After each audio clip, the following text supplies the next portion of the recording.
Então, pessoal, boa tarde. É muito bom ter vocês aqui com a gente nessa agenda. A AgroTools, como vocês sabem, é uma empresa que está comprometida, né, vem comprometida em olhar a diversidade e inclusão. A gente tem um comitê que já conduz muitas iniciativas, né, desde o ano passado, ao longo desse último ano, com várias frentes de atuação, e hoje, em parceria ali com os temas tratados no comitê, a gente dedicou essa agenda aqui para ampliar nossas discussões, nossa consciência com relação à diversidade e inclusão de gênero, né? É, Entendendo aqui, ouvindo de mulheres que têm muita história, muita experiência, muito repertório, mais sobre as suas experiências, seus desafios, suas conquistas, são pessoas aí que são referência e inspiração para tantas pessoas, né? Então, desde já a gente agradece, vou deixar a Ju fazer a introdução das nossas convidadas, mas queria convidar vocês de novo para aproveitar essa oportunidade, aprender diferentes perspectivas, com diferentes jornadas e experiências, onde a gente pode aplicar e trazer isso para o nosso dia a dia cada vez mais. Tá certo? Então, Ju, com você. Então, tá bom. Eu sou a Juliana, né? Todo mundo me conhece já na AgroTools, né? Agradecer as nossas convidadas, é uma honra mediar essa roda de conversa. Esse tema é um momento muito especial para a gente, Mulheres Carreiras, e a jornada de líderes inspiradoras. Então, hoje a gente trouxe a Glaucimar Petkov, ela é formada em psicologia, com pós-graduação em administração de recursos humanos e especialização em marketing, além de diversos programas executivos, né, no Brasil e no exterior. Iniciou a carreira em 1984 e atualmente está como diretora executiva, né, e CCO do Banco Bradesco, onde responde pelo trabalho estratégico à frente da Universidade Corporativa do Bradesco, a Unibrad, e as áreas de recursos humanos, NPS, ouvidoria e sustentabilidade. É membro de diversos conselhos, né, Febraban, Fleury, Odontoprev, e embaixadora de um programa de mentoria para mulheres, Nós por Elas. É uma iniciativa voltada para profissionais também que buscam protagonismo de carreira. E também estamos já com a Liege Correia, né, que é engenheira agrônoma pela Escola Superior de Agricultura Luiz de Queiroz, a ESALC, da USP. Ela é diretora de sustentabilidade da Friboi, líder no segmento de carne bovina, né, no Brasil, da JBS, é vice-presidente da Associação Brasileira do Agronegócios, da ABAC, e diretora da Fundação AgriSus, Agricultura Sustentável. Anteriormente, ela já tinha sido diretora da Associação Brasileira da Indústria Exportadora de Carne, a ABIEC, e é sócia da Agroconsult. A Silvia, eu já vou fazer aqui também o currículo da Silvia. A Silvia ainda não chegou, mas ela é pesquisadora sênior da Embrapa Informática, doutora em computação aplicada pelo INPE e tem mestrado em automação pela Unicamp. Ela tem mais de 100 publicações técnico-científicas e 25 softwares. Ela foi chefe da Embrapa Geral, da Agricultura, foi chefe geral, né, da Embrapa Agricultura Digital e chefe de P&D, e atualmente é presidente da Embrapa, um adendo importante, né, a primeira mulher a presidir, né, um órgão aí de 50 anos de história, e participa também de diversos conselhos, CIBAgro, FFCI, da Comissão de Agricultura de Precisão e Digital do MAPA, e ela avisou, teve um imprevisto aí de agenda ministerial, mas ela vai entrar um pouquinho mais tarde, por causa desse conflito de agenda, então a gente vai começar sem a presença dela, né? Então, já deixo esse reforçado, muito obrigado por disponibilizarem tempo, a gente sabe como é que a agenda de vocês são concorridas, né? Então, eu já vou fazer tipo uma mesa redonda aqui, tá? Glaucimar e Liege, já fiquem à vontade para ir respondendo aí. Eu ia perguntar primeiro para vocês contarem, né? Primeiro, um breve histórico de vocês, um pouco sobre a trajetória, quais foram os principais desafios da carreira, pudessem falar aí de forma aberta, né? Um pouco de como chegaram até onde estão hoje.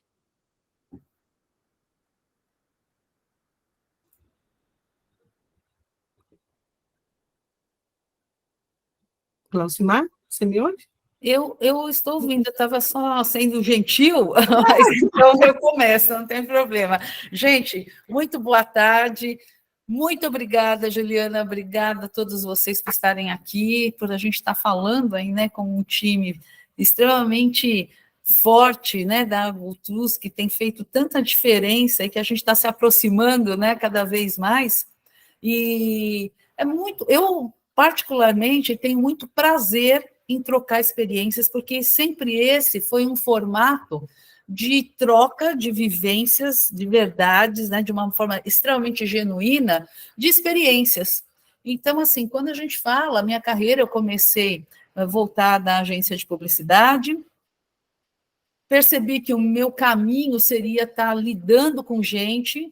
A partir desse momento, eu comecei a conhecer outras frentes, acabei, por uma circunstância pessoal, eu queria continuar estudando na faculdade de manhã, e o que me permitia trabalhar 6 horas era banco, que acontece até hoje, né? E me apaixonei pelas instituições financeiras, tanto é que eu nunca pensei em migrar para recursos humanos. O meu interesse era realmente viabilizar minha carreira no atendimento ao cliente, em gerências e tudo mais, né? E depois de 3 processos seletivos que eu participei, os 3 momentos foram com a mesma psicóloga, para cargos distintos, e toda vez ela vinha com o canto da sereia. Você não gostaria de vir para RH? Eu falava, não, eu gostaria de continuar onde eu estou. E aquela coisa simpática, né? Mas sempre muito claro que onde eu estava era onde eu queria. E quando a gente tem, principalmente 20 anos, a gente tem certeza absoluta das coisas, né? E nessa certeza absoluta, eu, quando cheguei a terceira vez, né, do terceiro processo que eu participei, e todos eu estava obtendo sucesso, o meu gerente falou que o RH já havia ligado. Imagina, gente, a minha alegria, né? Porque eu falei, nossa, foi rápido dessa vez, agora eu pego minha carteira de cliente, né? E qual não foi a minha surpresa que o meu gerente comentou que o RH estava pedindo a minha transferência para a área de recursos humanos. E a gente está falando da década de 80, então, vamos dizer assim, o diálogo, as negociações, elas não eram o auge, né, que acontecia para esse tipo de situação. Então, eu fui convidada a ir para recursos humanos, e ali uma coisa bem bacana, sabe, Juliana, você estava falando, né, de liderança feminina. O Celso, ele, depois de algum tempo que eu tive clareza qual é a diferença de um líder e de um chefe, né?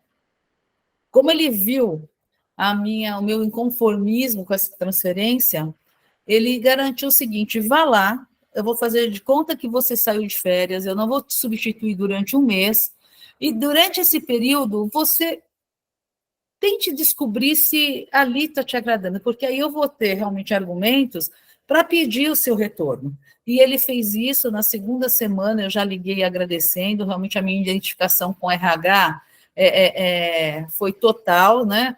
Isso porque eu tinha certeza absoluta. Foi total, né? E assim começou a minha carreira em RH, passei por todos os subprodutos de RH, sempre me dediquei muito à parte de capacitação.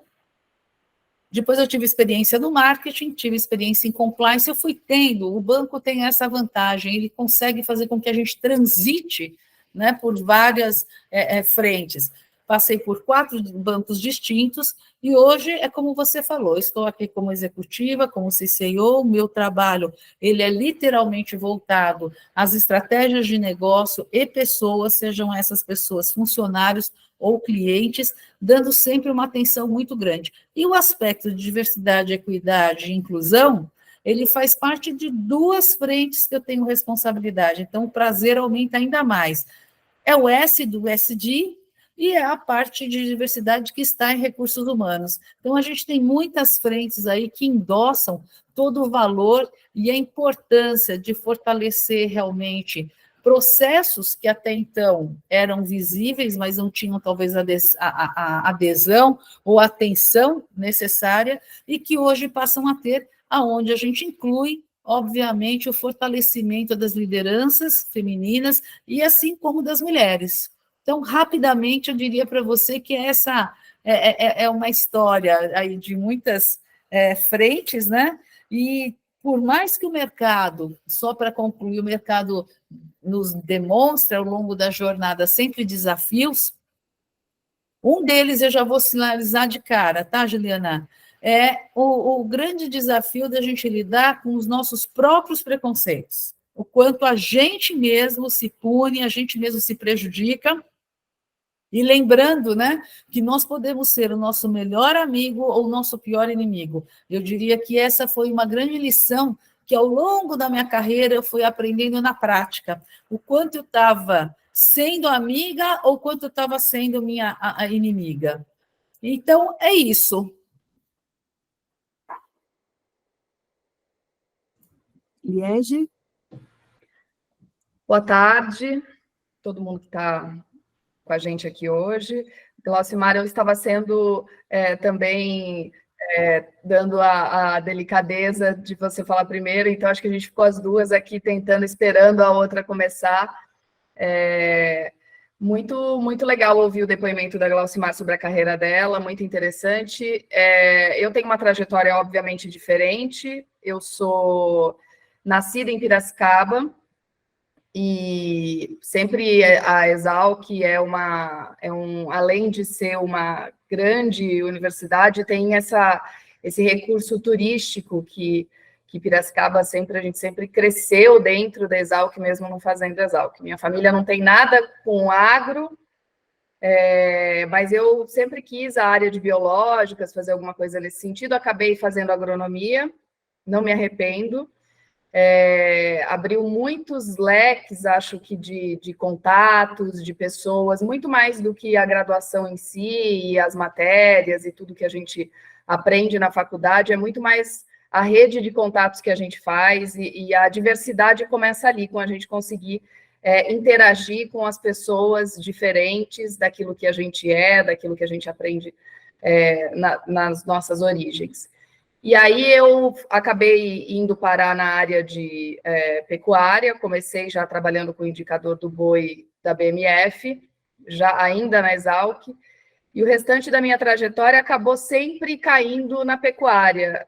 A primeira vez que eu prestei um trainee, na época era Sadia, que hoje era BRF, achei que eu ia trabalhar com grãos, com suínos, com aves, ia conseguir fugir da pecuária, e também parecido com a Glaucimar, quando eu vi, eu estava no único estabelecimento, a única indústria que a Sadia tinha na época de bovinos, foi nessa diretoria que eu caí.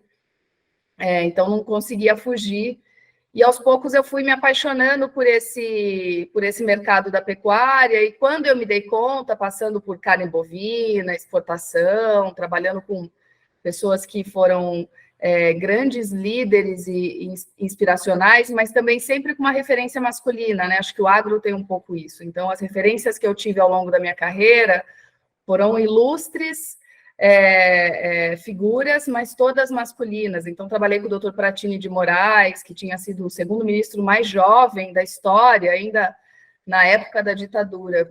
Vejam só, né? Assim, então, a gente vai moldando um pouco as nossas referências, até que quando eu faço essa praticamente transição de carreira, mas ainda dentro da pecuária, e vou para a área de sustentabilidade, foi o momento que eu comecei a desconstruir alguns preconceitos que eu tinha dentro de mim mesma, e acho que é muito de encontro com o que a Glaucimar trouxe para a gente, que é o maior desafio, eu acho que está da gente conseguir desconstruir os nossos preconceitos, porque internamente a gente tem muita resistência em encontrar os nossos próprios caminhos, baseados naquilo que a gente acredita, que a gente gosta, porque muitas vezes a referência que a gente tem não é nenhuma que a gente possa se apoiar enquanto mulher, enquanto líder, como é que a gente faz com que isso aconteça na prática. E quando eu migrei para a área de sustentabilidade, e hoje eu estou à frente da área de sustentabilidade dentro da pecuária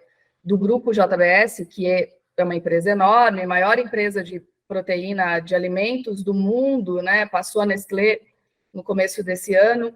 Então, o desafio não basta você ser gigante, você tem que ser gigante também nas suas atitudes e nas suas ações. E para ser gigante, eu acho que a gente começa pequeno. Então, no dia a dia, o que eu tento fazer é a gente trazer a diversidade, a equidade, muito das falas de reações a preconceitos e a desconstruções de preconceitos dentro do dia a dia, começando pelos nossos times, porque às vezes a gente tem todo um discurso grande de inclusão e diversidade, mas a gente não faz no pequeno, né? Então, trazendo um pouco para essa discussão sobre liderança, eu tenho me questionado muito em relação a isso. Às vezes não basta você encher o seu time de mulheres e colocar em cargos que não são cargos de liderança e não dá condição para essas mulheres alcançarem esses cargos de liderança. Assim como não dá, muitas vezes, para você trazer uma mulher e colocar num cargo de liderança, se você vai acabar destruindo a carreira dessa pessoa, porque ela não vai ser enxergada como líder nessa posição. Então, é um desafio, às vezes. Isso falando para mulheres, que eu acredito muito que uma das bases do preconceito, ela, sem dúvida, começa do machismo, isso deriva para todos outras camadas de preconceito, mas quando a gente olha, eu estou falando de mulheres, mas isso serve para todos os demais pessoas que a gente vê em situação de preconceito e dificuldade. Então, assim, ao longo da minha carreira, eu não notava certos temas como liderança feminina mesmo, não era uma questão. Eu fui uma das turmas da Exalc que tinha metade de mulheres e metade de homens, então ficava mais difícil ainda, mas já era herança também de uma época que se dizia que ou era bonita ou era agrônoma, não podia ser as duas coisas, né? Era um pouco esse o mote da agronomia ao longo dos anos. Então, a gente vem desse lugar, né? Imagina, não era uma disciplina, tinha uma graduação que era economia doméstica, né? Então, antes, mulher não fazia agronomia, mulher fazia economia doméstica.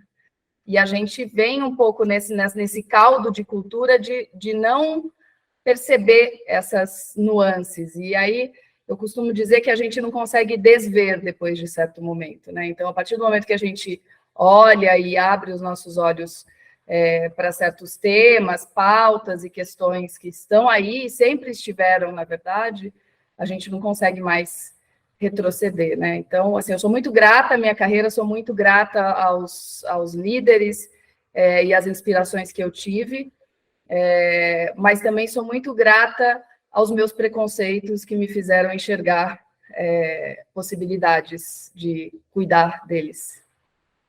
É isso.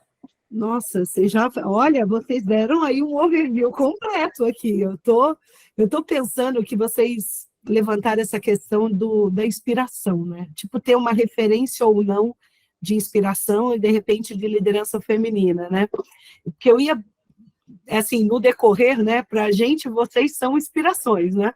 Mas eu fiquei intrigada com isso de você ter falado da referência ser mais masculina, queria até saber da Glaucimar como ela construiu esse referencial feminino, né, de carreira, de líder, de força, e você também, de repente, depois, né, e aí depois eu vou voltar nessa questão que as duas acho que falaram do preconceito, né, talvez ser amiga ou inimigo, né, dessa situação, que eu acho que tem a ver o que estão muito se falando, que agora é fenômeno da impostora, né, não é síndrome, que falo que síndrome é você que se dá, né, o fenômeno é porque ele ocorre independente, né? Como se socialmente a gente se cobrasse tudo isso. Então, eu vou querer abordar os dois temas, mas primeiro eu queria só essa referência de inspiração feminina, que de repente, se não tem no agro específico, de onde vem essa força, né? Ou essa persona que a gente pode seguir ou se inspirar. Vou manter na mesma ordem aí alfabética, você vai lá, Glaucimar, então. Eu para ser bem sincera para vocês, eu não posso dizer algumas figuras emblemáticas, porque são muitas. As instituições financeiras, assim como o agro, assim como as áreas de TI, elas sempre tiveram uma predominância masculina, né? E hoje eu vejo o seguinte, sabe, Juliana? A gente tem o tema, né, de diversidade, equidade e inclusão, e que traz essa pluralidade cada vez mais relevante para a nossa vida aqui, na nossa casa, para a sociedade, né? Então, quando ela deixa essa esfera de teoria para ela se transformar em boas práticas numa empresa, as coisas começam a ter dar uma outra visibilidade. Então, eu diria assim, que eu tenho muitas pessoas que me inspiram, desde o Celso Joaquim Giorgetti, que foi o meu primeiro líder, né, que fez com que o encaminhamento fosse adequado. Todas as pessoas que me cercam, eu assumo para você, eu me inspiro diariamente nas pessoas.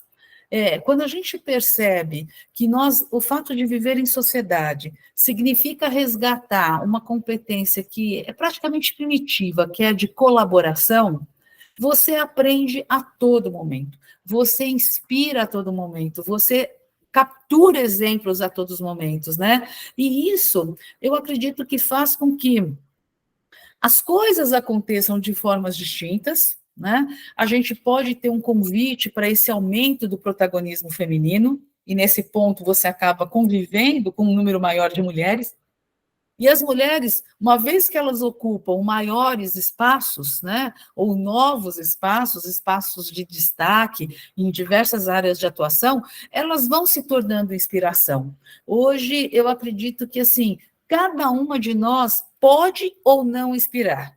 Vai depender muito de quais competências a gente está valorando, quais os verbos que a gente está usando, para que a gente possa ser inspiração. A gente utiliza verbos que nos elevam ou verbos que nos deprimem, né? Que depõem contra a nossa própria natureza. E se a gente for pensar, né, a gente tem uma história de inspiração que o banco ele foi fundado em 1943.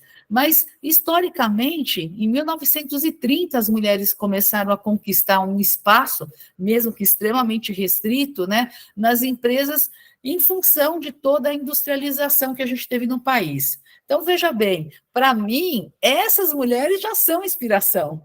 A gente vem caminhando, né, cenários distintos, com participação hoje das mulheres brasileiras no mundo corporativo muito mais acentuado. Você tem aqui convidadas extremamente especiais que fazem parte desse cenário, né, de promover essa frente junto ao mundo corporativo, e dessa forma a gente vai iniciando fases distintas. Então, para mim, isso fica como um processo bem gradual. Ele pode não ser tão rápido como a gente gostaria, né? Mas essa conquista de liberdade intelectual, de independência financeira, essa combinação que vai abrindo as portas profissionais, ela é pura inspiração, gente. Então, não é um cargo, não é uma posição, até porque liderança já deixou de ser comando e controle, ou deve deixar de ser o mais rápido possível comando e controle. Liderança não é crachá, liderança não é a posição que se ocupa. Liderança é ação, é atitude. E, gente, é isso que inspira, é isso que dá tesão para a gente continuar, para a gente olhar de uma forma diferente para a empresa que a gente está e pelas horas mais importantes do dia que a gente tem e que a gente está na empresa. Então, eu vejo que esse é um caminho sem volta, não vejo o fim, né? E sei que ele é repleto de desafios, mas assim, a gente não pode ter dúvida que a gente ainda tem muito para percorrer, para a gente alcançar a equidade entre homens e mulheres. Mas eu acredito que mais importante do que isso é essa valorização para quem nos inspira, para quem é exemplo e para que a gente também possa inspirar e ser exemplo. Aí eu acredito que a gente está participando da construção de uma sociedade que seja mais justa, mais madura, mais equilibrada. Então, eu diria que absolutamente o inspirar tem a ver com ser inspirado. É uma troca, onde envolve ética, envolve integridade. Agora, é claro que quando eu vejo uma Viola Davis, como eu vejo alguma grande personalidade se colocando, eu acho incrível, e elas são inspiradoras. Eu tenho uma inspiração com a Clarice Lispector, eu tenho com a Viola Davis, tenho com várias, mas eu tenho certeza que as pessoas podem nos inspirar estando ao lado, e até mesmo, vou ser usada agora, hein? Até mesmo no movimento remoto. a gente é inspirado, né? Então, por isso que essa situação de inspiração, pelo menos particularmente, Juliana, ela é bem flexível para mim, né? Existem pessoas que estão aí em patamares mundialmente conhecidos, mas a gente pode inspirar, eu acho que isso é importante. A gente pode, tem portas que foram abertas para nós, e essas mulheres nos inspiram, né? A primeira que entrou na faculdade, quando nós começamos a votar, todas essas implicações nos inspiram. Agora, essas portas foram abertas para a gente passar, para a gente segurar para as outras e para a gente abrir outras portas para as outras mulheres, né? Eu acho que aí está a força da inspiração.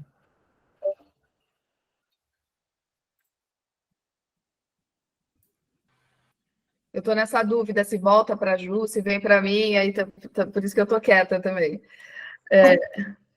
Até eu estava em dúvida, Eliette, fica à vontade. Não, super alinhada com a Glaucimar. Eu acho que inspiração, a inspiração vem do time.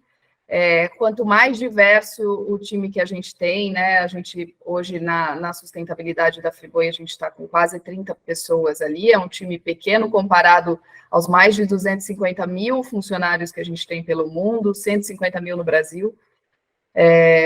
Mas é um desafio, porque a gente é uma área, a área de sustentabilidade é uma área meio, não é uma área fim, então a gente não vende um produto, né? A gente não trabalha com a qualidade do produto dentro da planta, mas a gente está ali para permear as outras áreas e para servir de inspiração e ser inspirado também. Então, assim, não só eu, mas eu vejo na dinâmica do dia a dia ali na empresa, que a gente precisa dessas referências, né? A gente tem um Instituto JF, que tem uma escola, chama Escola Germinari, e as professoras têm pedido essas lideranças femininas para irem contar para esses alunos.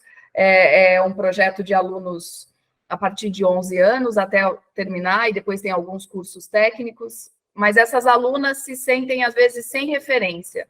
Então, parece bobagem, né? Mas quando você tem uma Barbie negra, quando você tem uma bonequinha que usa cadeira de rodas, as pessoas se enxergarem nesses ambientes que antes eram dominados por um determinado estereótipo é muito importante. Então, a relevância de ter mulheres, de ter pessoas negras, de ter pessoas com deficiência, e eu até acho que esse tema equidade, diversidade e inclusão, ele também deveria ser transversal, como a Glaucimar trouxe, é um processo que vai permeando todas. Então, assim, não é que eu tenho uma área de diversidade e inclusão, eu tenho diversidade e inclusão em toda a empresa, né? Eu acho que é uma coisa que a gente vai distribuindo. Claro que tem áreas que são mais difíceis, dependendo do tipo de trabalho que se realiza, principalmente quando a gente vai para as fábricas, para as unidades, tem um desafio adicional, mas a gente tem que fazer com que esses ambientes fiquem confortáveis para todos. Então, não basta a empresa também querer receber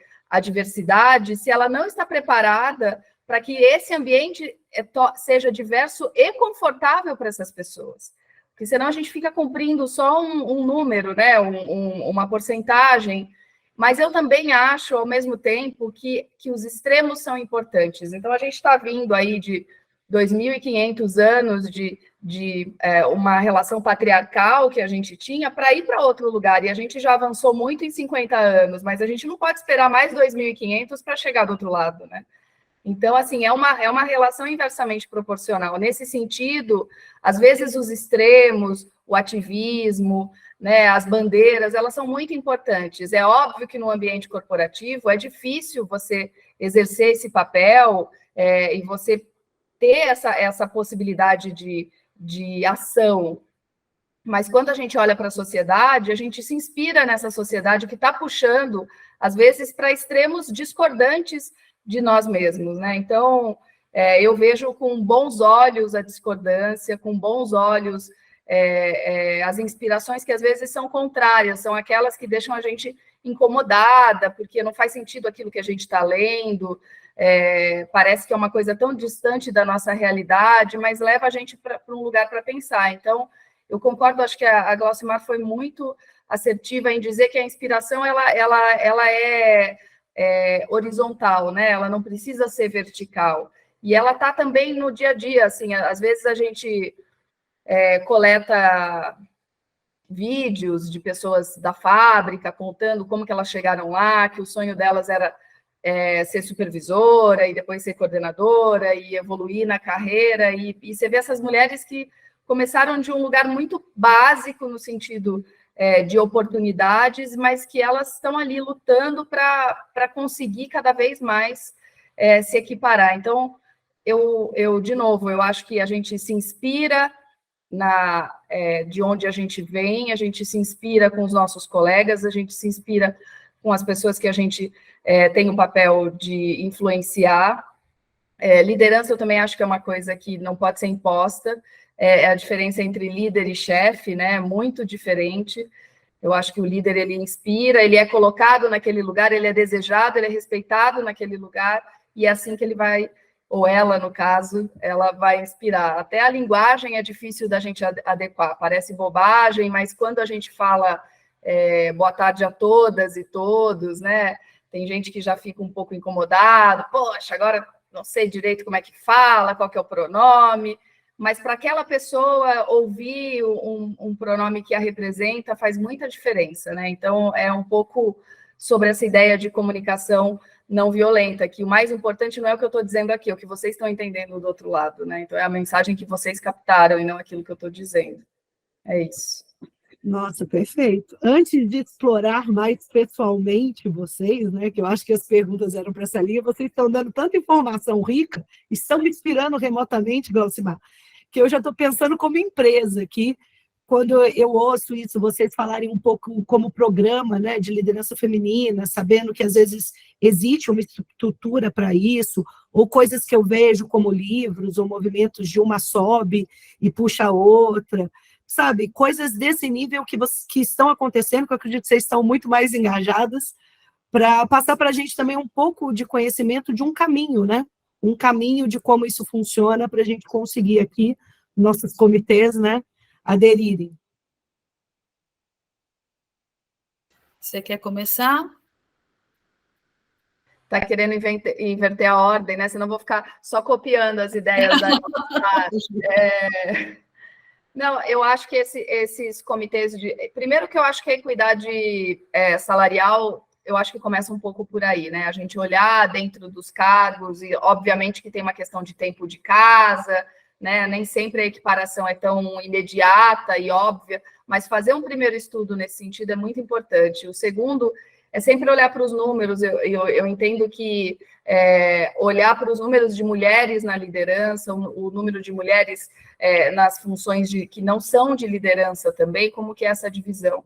E tem uma outra questão que a gente tem trazido menos, porque às vezes incomoda, principalmente as mulheres que optaram por uma vida sem filhos, mas a maternidade é um tema também que a gente tem que explorar, no sentido que é mais difícil, você vai ter uma pessoa que vai precisar se ausentar, e aí a gente fala também da licença paternidade, como é que, ou do parceiro, ou da parceira dessa mulher, como é que a gente divide isso, né, quando você tem duas maternidades, ou uma maternidade e uma paternidade, ou mesmo duas paternidades, como é que a gente vai tratar essas licenças no trabalho para tornar isso, de alguma forma, estimular essa equiparação. Obviamente que numa sociedade, quando a gente olha para todos os níveis, as situações sociais dessas pessoas, isso vai variar, tem certos locais que vai ser impossível um homem ficar 6 meses com uma criança dentro de casa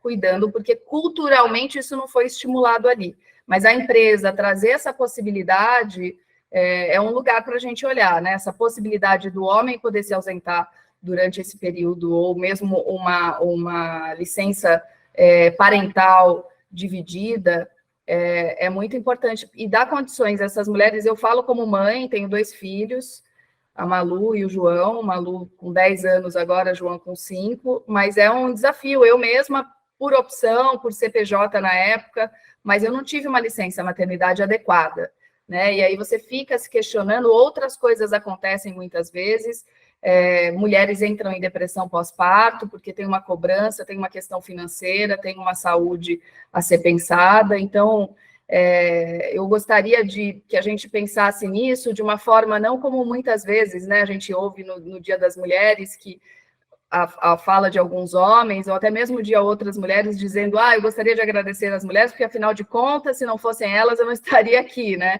É um pouco, tipo, sair desse lugar e entender, poxa, não, o papel da maternidade é outro, né? A gente precisa respeitar essa mãe que trabalha, que está no mercado de trabalho e que precisa de parceria, de ajuda, de acolhimento. Acho que essa palavra acolhimento é muito importante a gente olhar nas empresas também. Como é que a gente está acolhendo essa mãe que está amamentando, essa mãe que está longe, que é a mãe de primeira viagem, que está deixando esse filho, essa filha num colégio integral o dia todo, que ficou 4, 6 meses com essa criança. Precisamos evoluir para os 6 meses, né? Acho que a gente ainda está muito nessa coisa, 4 meses é um tempo que passa muito rápido.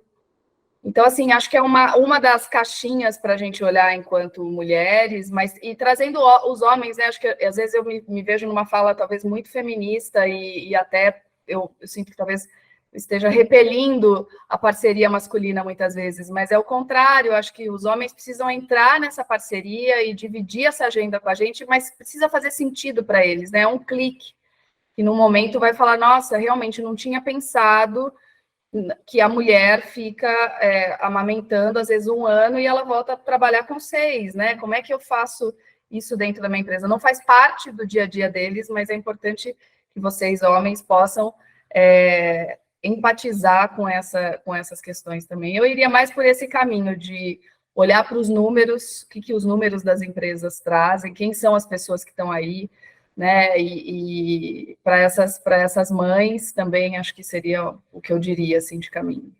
Vou passar para a Glaucimar, já falei muito. Além, obviamente, de todas as posições que eu concordo plenamente, tem alguns pontos que são muito importantes. A gente não tem uma solução que vá fazer com que eventos grandiosos aconteçam.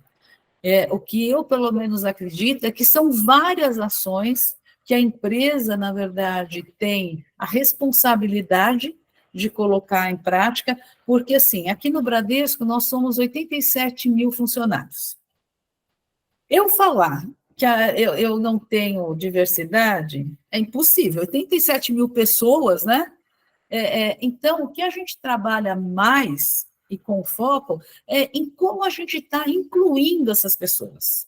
Hoje, o nosso quadro ele tem 51% de mulheres, ele tem 32% de pessoas negras, ele tem 7% de pessoas com deficiência, e a nossa responsabilidade organizacional é fazer com que essas pessoas tenham as mesmas oportunidades de carreira, tenham os mesmos direitos e respeitos, para que a gente possa conduzir essa coisa de vamos bater porque é cota, ela não funciona, pelo menos ao meu ver, não estou criticando, eu acho que é funcional quando você envolve as pessoas e elas entendem que a mudança não é uma opção, é uma necessidade, né? A gente vive hoje um momento onde fica claro que a pluralidade é que pode mudar o jogo. É o que eu trago de diferente para a mesa, gente. O que eu tenho? Se eu tiver um grupo que é completamente igual, afinado, com a mesma formação acadêmica, eu vou buscar resultados diferentes e fazer da mesma maneira. Então, o fato de você ter a pluralidade, de você ter ideias distintas, formações distintas, orientação sexual, etnia, gênero, quando você navega por ideias distintas, você enriquece a sua organização, você enriquece o seu time. E, para isso, não dá para aportar só na força da natureza, né? Então, nós criamos aqui alguns comitês com a participação do presidente do conselho, com o presidente do banco, onde eles se envolvem e vários compromissos foram assumidos, compromisso com a ONU, compromisso com várias instituições, que vão nos alimentando de dados para que a gente possa, diariamente, ou pelo menos semanalmente, ter um recado para as lideranças masculinas, lideranças femininas e fortalecimento.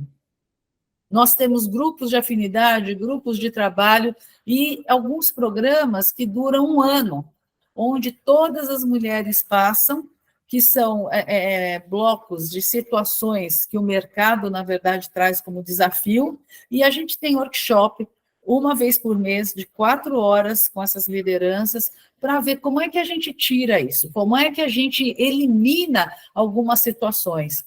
O que a gente busca a cada dia é fazer com que exista uma consciência voltada à grandiosidade feminina, né? E aqui a gente não está falando em nenhum tipo de competição, nenhum tipo de concorrência. A gente só quer permitir que seja rompido aqueles ciclos que eles aprisionaram muitas mulheres por anos, para que elas encaixassem ou engolissem os seus talentos, ou eles ficassem direcionados a vários rótulos e estigmas. A gente tem que primeiro destruir isso, para que novas situações venham, sabe? É como um hábito. A gente tem que deixar um hábito antigo para que outro ocupe. Então, quando a gente percebe isso e vê que muitos não são nem visíveis, a gente tornar isso visível, tornar notável, faz com que um movimento contínuo aconteça, né? Nós, muitas vezes, entramos naquele sistema de autossabotagem, você falou de viés do inconsciente, né? Agora, todos esses sistemas, eles acabam descredibilizando os nossos talentos, né? O que a gente tem de positivo é que o cenário literalmente está mudando. Cada vez mais as mulheres estão descobrindo o seu talento, a sua competência, a possibilidade de dizer que eu sou capaz, e todo esse movimento ele encoraja o talento feminino para praticar algo que a gente escuta, mas por vezes a gente deixa de lado, que é a sororidade, né, gente? Aquela empatia de união e fortalecimento feminino que a gente tem literalmente que aprender com os homens, né?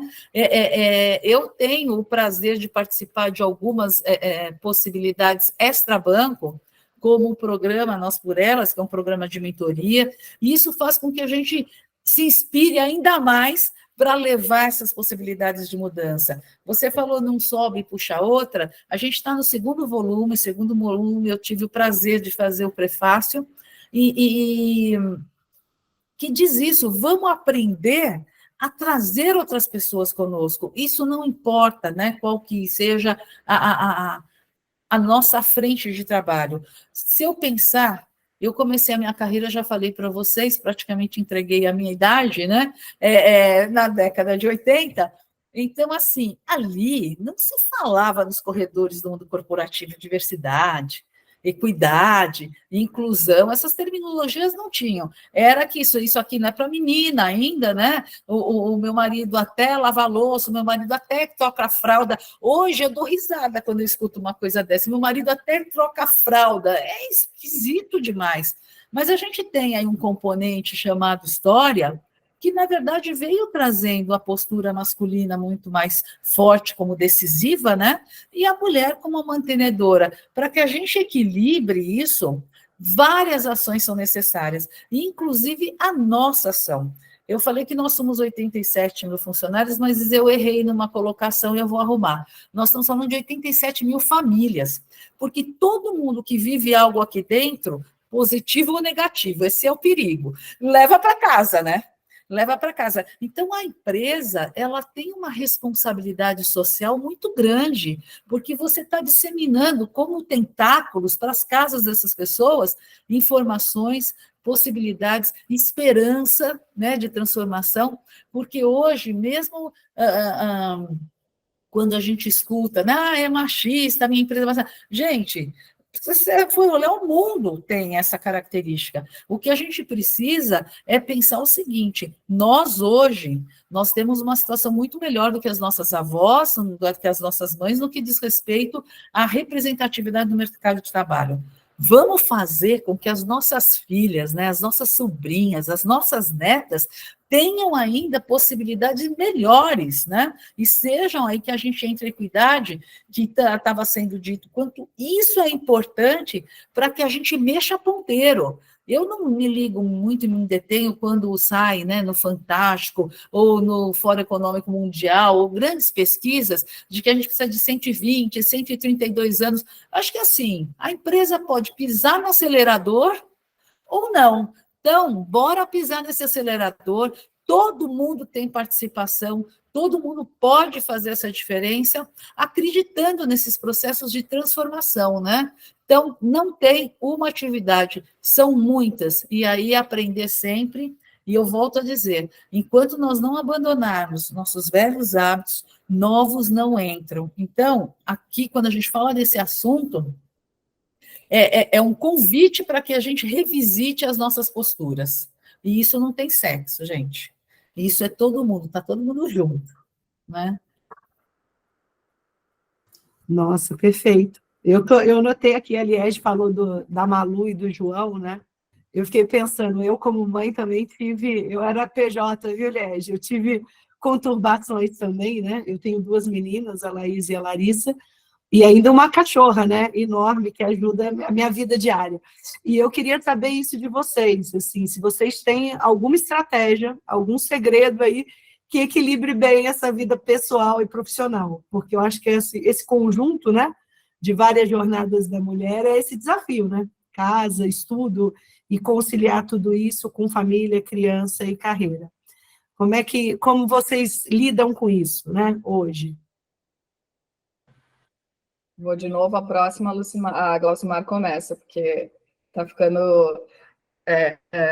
Estou me sentindo prejudicada aqui de falar primeiro, porque depois ela dá uma aula, que antes ou depois dá no mesmo, né, Glaucimar?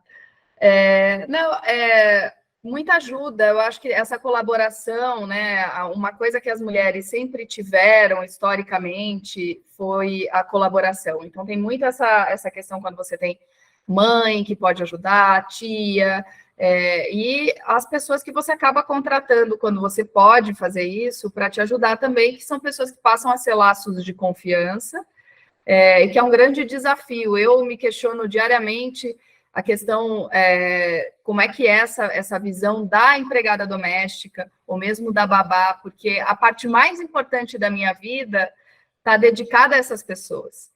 E como é que a gente pode, de alguma forma, fazer com que, pelo menos salarialmente, isso tenha alguma equiparação, porque, obviamente, são trabalhos e formações diferentes, mas que é uma grande polêmica. Então, às vezes, eu participo de grupos de mães e a conversa é um pouco assim, a minha faxineira pediu R$150 e mais o transporte, que absurdo, e ainda tem que dar a comida, sabe? Uma conversa assim que você fica chocada, porque como é que a gente pode estar olhando para isso dessa forma, que é um trabalho totalmente informal, no caso da faxineira. Então, assim, eu tenho uma experiência pessoal que nasce uma mãe, nasce uma culpa, né? Que todo dia você tem uma culpa porque você está indo viajar, uma culpa porque você vai perder a festa junina, uma culpa porque a criança se machucou e você estava do lado e não viu. Então, assim, tem esse lado da angústia de ser mãe e de se sentir em débito, muitas vezes, mas, ao mesmo tempo, eu acredito e aprendi faz pouco tempo que uma mãe realizada, feliz, fazendo aquilo que gosta, também é inspirador para as crianças. Então, essa falta, essa ausência, essa dificuldade de acesso muitas vezes, e não ter a mãe ali presente, mas a mãe dizer que está indo fazer uma coisa que gosta, que deixa ela feliz, que deixa ela realizada, que ela está cumprindo uma função, que ela se sente útil, importante, também dá uma outra experiência para as crianças de memória, de lembrança, não fica só essa memória da ausência, fica uma memória também do orgulho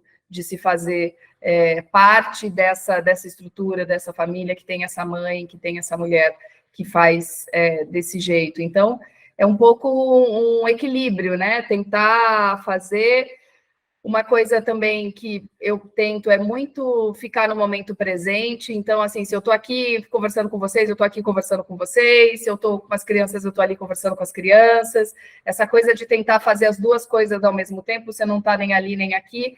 A tecnologia trouxe isso para a gente de bom, mas aproxima quem está longe e distancia quem está perto, né? Então, o tempo todo é um pouco conseguir, às vezes, desligar um pouco, quem pode, obviamente que às vezes, dependendo... E aí é pensar um pouco, quem tem condição de pensar sobre carreira, é pensar um pouco se essa empresa não permite que eu possa estar no meu final de semana ou depois do expediente com a minha família, com os meus filhos, porque eu preciso estar totalmente dedicada para essa empresa, será que essa empresa me interessa? né? Então, é a gente poder fazer as escolhas. Acho que hoje a mulher tem mais possibilidades de fazer escolhas. A gente foi também, ao mesmo tempo que tem essa cooperação entre mulheres, mas a gente não teve o mesmo aprendizado histórico que os homens tiveram de parceria, de camaradagem. Existe uma competição entre mulheres, que a gente tenta não dar muito holofote para isso, mas estimulado pelos próprios homens, né? Então, a mulher sempre disputou com a outra mulher essa escolha masculina, né? Sobre as próprias mulheres. E a gente traz isso culturalmente. Então, no dia a dia, mesmo no ambiente de trabalho, muitas vezes a gente vê mulheres não torcendo pelas outras mulheres, incomodadas, mas também veio com essa roupa, mas também ela fala desse jeito, mas, poxa, ela saiu ontem e voltou tarde, ou ela foi com os meninos para o happy hour e depois saiu ainda com eles, e depois ela reclama, então... E aí eu estou falando também de mim, assim, é muito uma coisa que a gente não permite que o homem pode ser tudo que ele quiser e se comportar da forma que ele se comporta e dizer as mesmas coisas às vezes, e a gente acha, nossa, faz sentido, realmente isso que ele falou, essa postura dele, tudo bem, e uma mulher fazendo as mesmas coisas, dizendo as mesmas coisas, às vezes a gente cai num julgamento, de dizer, mas nossa, ela também falou nesse tom, né? Não precisava, falou demais, é prolixa, não é muito objetiva.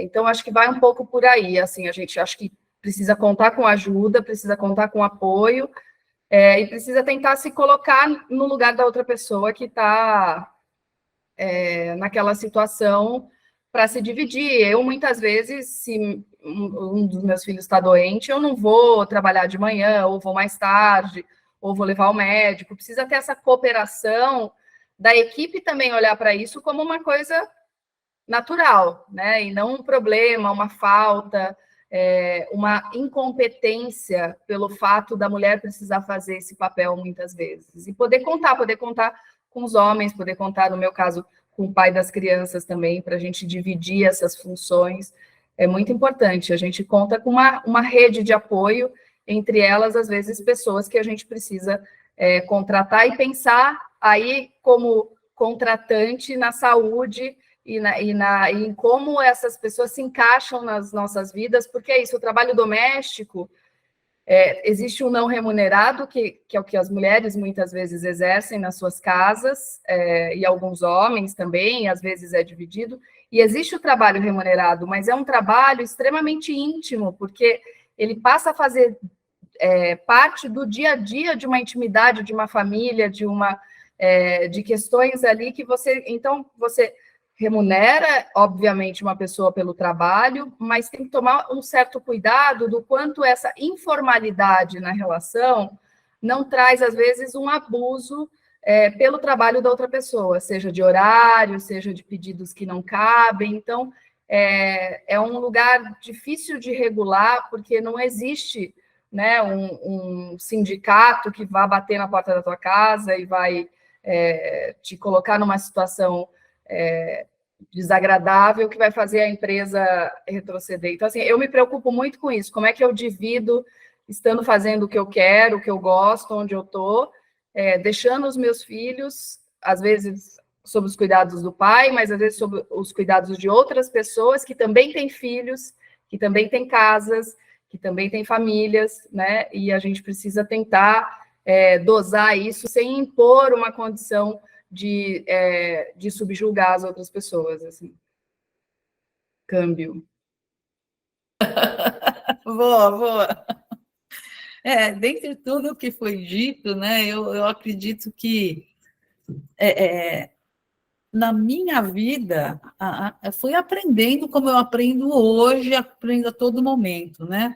O que eu chego à conclusão no dia de hoje é que quando a gente vai para trabalhar, na verdade, é que todo mundo tem boleto para pagar, ou melhor, boletos, né? No singular não, temos boletos para pagar. Se a gente passa melhores horas da nossa vida aqui, temos compromissos assumidos, tem que ser numa empresa, como foi colocado delicadamente, que atenda e faça conexão com as nossas crenças, gente.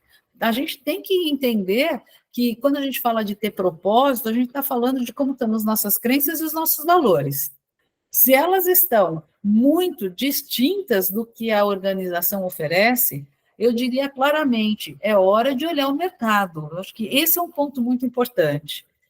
Quando eu vejo nessa situação, né, de como eu sou no trabalho em casa, eu sou a mesma pessoa. Eu não sou aquela que na casa eu sou uma e aqui eu sou outra. Na minha opinião, não dá. Nós somos as mesmas pessoas. O que nós precisamos sempre é equilibrar.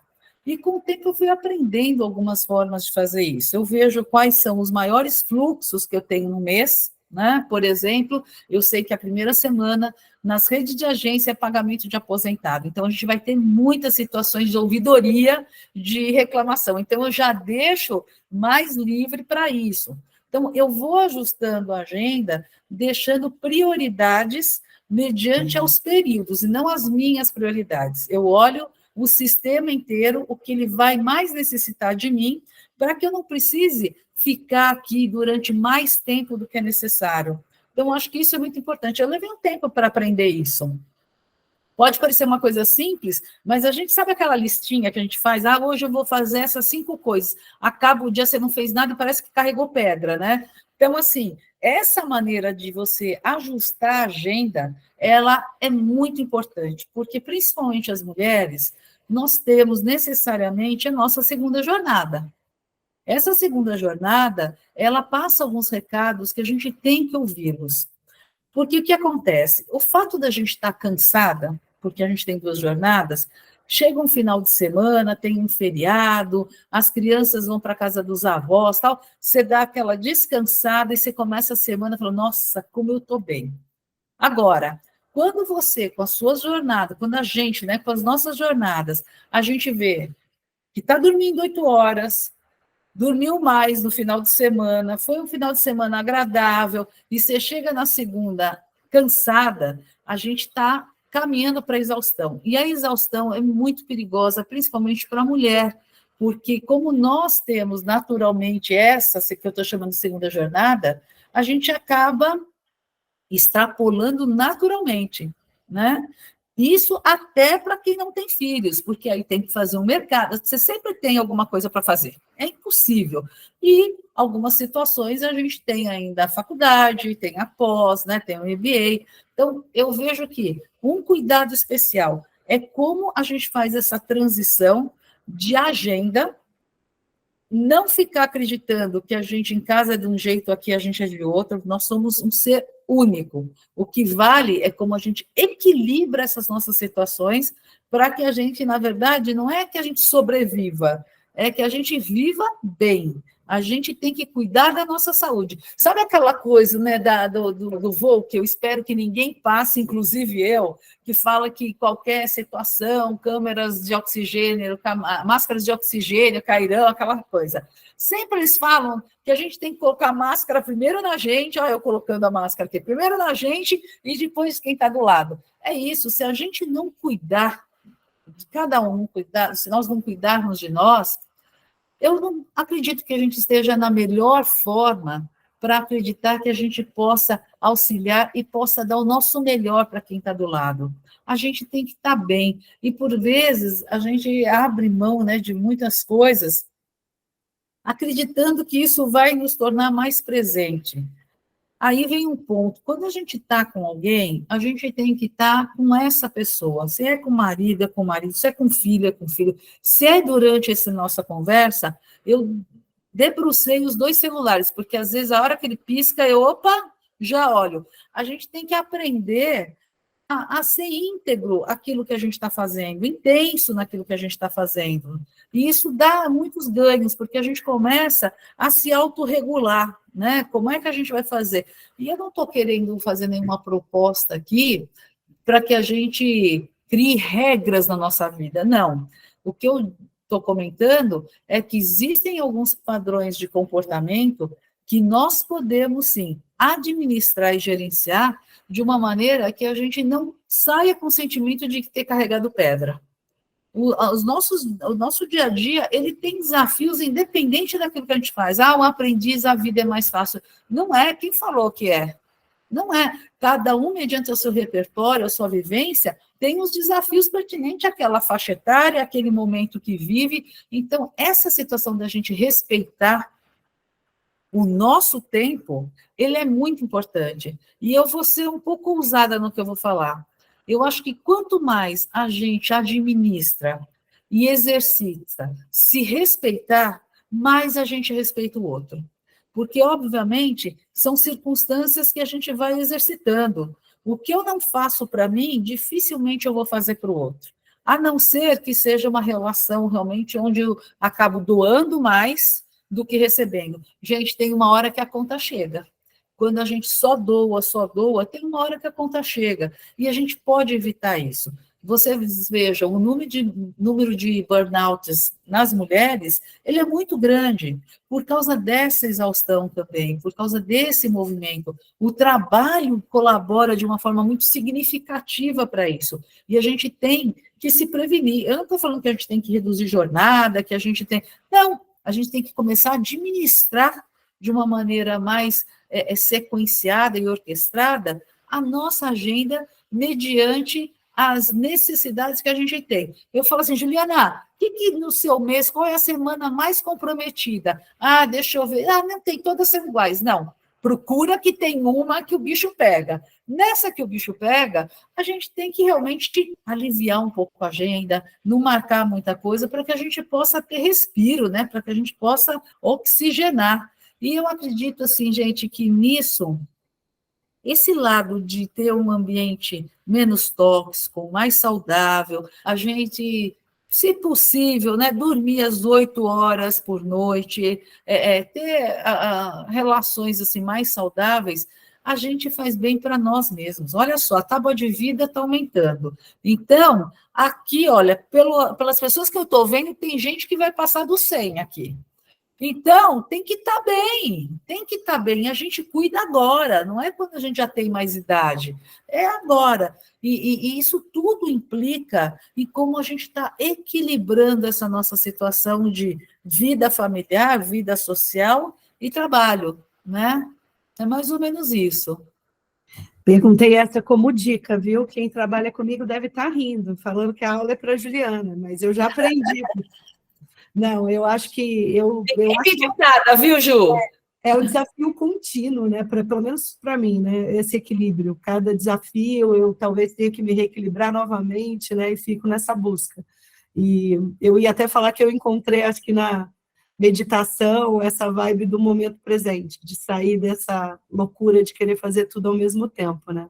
E eu até ia fazer essa pergunta para vocês, né? Se vocês encontrassem vocês mais jovens na vida, que dica vocês dariam? Porque eu certamente falaria, medita desde sempre, meu amor, para você chegar equilibrada aqui. Mas não tive essa oportunidade. Mas, em linhas gerais, se vocês pudessem se dar conselhos, seja pessoal ou profissionais, assim, conselhos diretos que vocês gostariam, talvez, de ter aprendido antes, né? O que vocês compartilhariam com vocês mesmos? E com a gente, Ju, você falou, eu lembrei de uma coisa. Você sabe que eu contei para vocês a situação da agência, né? Quando eu fui transferida por livre e espontânea vontade para o RH, né? Eu imagino que, coitada desse gerente, eu devo ter feito algo, guardado as devidas proporções, igual aquela criança que se joga no shopping e a mãe não sabe, se faz de conta que não conhece, se atrás do pilar, só esperando para garantir a segurança e tal, porque, assim, eu, pelo menos com pouca idade, a minha ansiedade de ter, de alcançar, eu tenho, eu sei, eu vou, eu faço, era muito grande. Então, se eu me encontrasse, eu ia falar assim, olha, aprenda que a história é uma professora, aprenda com a história, porque a gente tem tantos exemplos, né? Aprenda com a história, calma, respira, porque assim, eu não tenho queixas, eu acredito que eu tive muitas oportunidades para ir transformando as situações da minha vida, e eu tive muitas pessoas, e tenho muitas pessoas que me auxiliam nisso, mas uma das coisas que eu acabei de falar, que eu certamente diria e repetiria para mim, era assim, cuide desse equilíbrio. Se eu tivesse sacado isso, Juliana, antes, eu tenho certeza que eu alcançaria algumas frentes que eu acabei até deixando de lado, né? Porque, assim, era aquela vontade, ou é agora ou eu estou fora, sabe? Olha que coisa mais infantil. Hoje, quando eu penso isso, sabe? Ou eu jogo ou eu levo a bola para casa e ninguém joga. E isso é muito ruim, né? Muito imaturo. Então, essa imaturidade que faz parte do nosso dia a dia, ela pode ser também controlada, ela pode ser melhorada, ela pode ser realmente trabalhada. E eu acredito que hoje o que eu posso fazer é passar isso para as pessoas que estão comigo, né? Independente de qualquer coisa, porque a gente vai aprendendo. Agora, a gente sabe que todos nós temos um ciclo de aprendizado, isso faz parte da vida. Talvez se eu falasse para mim, eu não ia acreditar nessa pessoa do futuro, né? Falar assim, tá bom, vai lá, cuida do seu que eu vou continuar. Então, tem um ciclo que a gente chama de experiência e maturidade, porque, assim, galera, quem aqui não escutou um monte de coisa já da mãe e da avó e que bateu, aconteceu como elas falaram? Aí a gente, se pudesse aprender e escutar e colocar em prática, a gente ganharia tempo, mas às vezes a gente não escuta. Então, assim, exercitar a possibilidade de aprender com a história é presente, gente. Quem faz e consegue isso é fantástico. Eu adoraria ter realmente olhado para esse prisma e quando jovem e nos vários ciclos que eu passei. Estou na mesma linha que você, Glaucimar, por isso que eu gosto de falar depois, porque daí eu só concordo e facilita. Mas eu não diria nada para mim, assim. Outro dia eu vi um meme que era muito bom, que era uma mulher mais velha passando, e supostamente ela mesma passando, olhando para ela, e ela, vou usar palavras adequadas para o horário, mas era ela fazendo assim, falando, você vai se ferrar muito, uma olhando para a outra, assim, tipo, a de 20 falando para a de 40. Não faria isso comigo. Mas a gente não ouve, e acho que até voltando no tema preconceito, machismo, racismo, homofobia, que está tudo dentro de todo mundo, né, em menor ou maior grau, e a gente vai se desconstruindo. Enquanto você não estiver preparada para olhar para certas coisas, nada vai te fazer olhar. É uma construção consigo mesma, né, de você com você mesma. Então, é um ponto de maturidade. Chega uma hora que você fala, então, assim, hoje, eu, há 10 anos atrás, eu ficava, assim, angustiada se eu chegava um pouco mais tarde, o meu chefe estava ali, me via, e não era, eu não posso nem dizer que era ele me causava isso, era uma coisa minha comigo mesma, de estar em falta, de me sentir mal, ficava, aí ele, por alguma razão, passava por mim, não me cumprimentava, qualquer coisa, eu já achava que eu ia ser demitida dali meia hora, assim, tipo, nossa, realmente já estão conversando no RH, né? Estão falando, e não era nada disso, era uma coisa da minha imaturidade, da minha insegurança em relação. Mesmo hoje eu sei que eu faço um papel e eu percebo o quanto ser demitida ou pedir demissão não é o fim, às vezes é uma possibilidade de recomeço, né?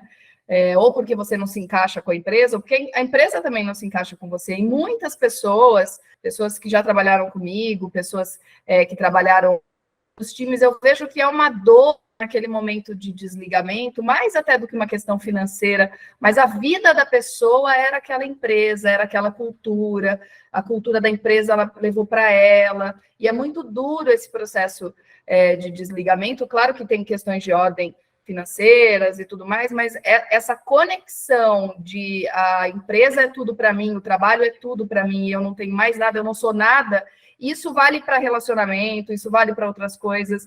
Então, assim, a gente não vai ser tudo para o outro e o outro não vai ser tudo para a gente, e isso inclui o trabalho, né? Então, claro, às vezes a gente está mais cansado em casa, vai e se joga no trabalho, ou vice-versa, mas o que me deu maturidade ao longo do tempo, e eu acho que eu desempenho melhor hoje o meu trabalho do que eu desempenhava quando eu era pessoa de 10 anos atrás, angustiada em falhar, em fazer errado, em não dar certo, em ser julgada, é que hoje é muito mais tranquilo no sentido que eu sei que eu estou fazendo o melhor que eu posso nesse momento, né? E eu espero que isso seja o suficiente. E em outros momentos eu vou conseguir me dedicar mais, e às vezes eu vou conseguir me dedicar menos. Então, esse espectro de dedicação, eu acho que eu consegui equilibrar melhor e me sentir mais segura nos lugares que eu estou. Então, quando isso deixa de ser um assunto, essa preocupação, se eu estou agradando, se foi bom o suficiente, claro, nunca vai ser zero, né? Todo mundo tem um grau de insegurança, de preocupação, de conversar, de falar, mas a hora que você entende que você está fazendo o seu papel ali da melhor forma possível, você sabe disso, porque só você sabe, é que você consegue relaxar, sabe? Então, acho que quando a gente relaxa em alguns pontos, a gente flui melhor. Não fica essa dúvida, essa insegurança. E tem lugares tóxicos também, tem empresas, gestores que vão fazer... já ouvi de muitos gestores, eu gosto de estimular a competição entre a equipe, então você vê as pessoas se matando, não se olham na mesma equipe. São processos de gestão, tem todo tipo de gente, a diversidade inclui também essas pessoas, né?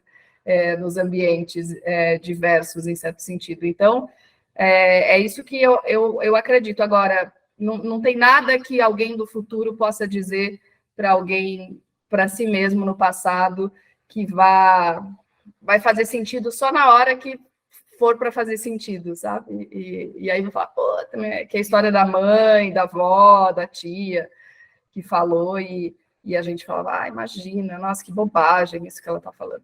E como é que chama isso? Quando...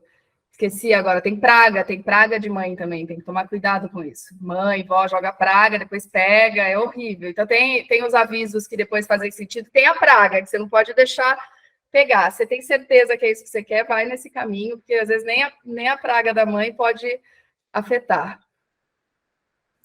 Nossa, você falou uma coisa, Liege, que eu vivi muito, né? Eu acho que nessa criação, assim, de começo, eu também não vou falar a minha idade, não, mas de anos atrás, nos anos 90, né? Aquela educação era você ser o primeiro a chegar, o último a sair, né? Essa jornada a mais fazia muita diferença, né? E eu brinco que a gente não... Eu particularmente, não sabia que o valor que você entrega, às vezes, não é o que você faz, né? Das 9 às 18 ali, né? É o diferencial desses acúmulos todos. Mas eu acho que em carga horária sempre foi um peso. E quando vocês falam isso de culpa, da gente se sentir culpada, né? O dia que eu até hoje, eu acho que se eu tiver que sair 6 horas, é horrível para mim. Parece que eu estou fazendo menos, mas é o mindset do sempre fazer mais. Eu fico vendo isso como, talvez no caminho, a gente coloque isso num caminho de diferenciação, e não é. Que seria esse paradoxo da culpa com esse a mais que você acredita, né? É quase uma utopia que a gente crê. Se você tivesse que olhar nessa jornada, falar assim, o que diferenciou foi tirar essa culpa, foi tirar o peso, ou tem outras diferenciações de carreira invisíveis aí que poderiam também ter equilibrado isso? Porque eu falo que eu estou tomando aqui que todas as mulheres sentem o mesmo conflito interno, né? De tempo, de dedicação. Como vocês veem isso? É totalmente você com você mesmo ou tem coisas nessa visão global que a gente pode fazer diferente? Eu vou começar só para complementar uma coisa que você falou que me lembrei. Eu tinha um amigo em uma das empresas que eu passei, que ele chegava às 6 da manhã e ia embora depois que o último sócio ia embora. E eu falava para ele, escuta, mas por que você chega tão cedo, né? Não faz sentido, você está indo embora tarde. Não, eu até já terminei minhas coisas 4 da tarde, mas eu estou aqui, eu fico vendo notícia, eu fico, porque daí eles vão embora e eles veem que eu estou aqui, eu estou me dedicando, né? Então, assim, a ideia de dedicação é o tempo que você está ali na frente de um computador para que as outras pessoas vejam. Então, eu acho que, na linha da sua pergunta, quando a gente tem que se importar com o outro, mas do que a gente faz com o outro, né? Como é que a gente afeta a outra pessoa? E eu estou falando e não significa que isso não me abale, não me afete, assim, a gente tem uma jornada de trabalho que as pessoas são muito dedicadas, né? A gente tem o agro acorda cedo, né? Assim, é uma coisa muito forte, que vem essa cultura do campo para as empresas. Então, 6 horas da manhã, a gente já tem boi chegando nas fábricas, né? Então, quem trabalha em fábrica, final de semana, a gente tem jornadas de trabalho, Então, quer dizer, existe uma rotina que foge. Quem tem criação de leite, por exemplo, tem que ordenhar a vaca 2 vezes por dia, seja Natal, seja Ano Novo, seja feriado. Então, a gente tem que entender um pouco de onde vem a cultura, de acordar cedo, de estar lá e de se dedicar, mas a partir do momento que você tem certeza que você fez o seu melhor naquele dia, dentro do horário possível de ser feito, óbvio que tem uma jornada mínima a ser cumprida, e tem cargos e funções que precisa se encaixar dentro dessa jornada, então não adianta o carteiro dizer que ele entrega a carta melhor da meia-noite às 6, porque é o horário que ele rende, porque ele gosta de dormir durante o dia. A gente não tem esse serviço, né?